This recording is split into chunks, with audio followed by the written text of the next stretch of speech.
Junior Cycle History students, let's quickly chat about different types of sources. So you have primary and secondary sources. Primary sources are sources that were made or produced at the time being studied, for example, a diary or a newspaper. A secondary source is a source that was made or produced after the time being studied, for example, a movie or a textbook. Sources can also be grouped into written, visual, oral, or tactile. So written sources are sources that are predominantly written, so things like books, census records, diaries, newspapers, that kind of thing. Visual sources are sources that you are kind of predominantly looking at to get your information.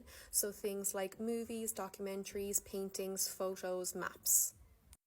Oral sources are sounds of the past. So if you had like an air raid siren, or if you had, a recording of somebody playing music, that would be an oral source. Oral sources are sources that are predominantly spoken. So it could be things like speeches or interviews.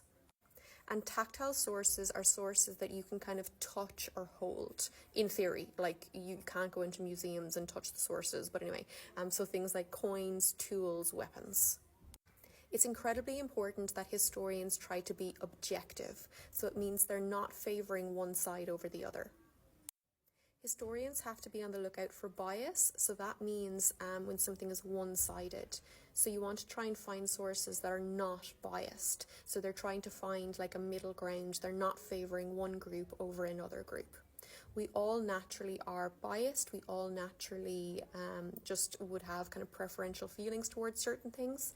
But as historians, we have to try and be objective. We have to try and not be biased.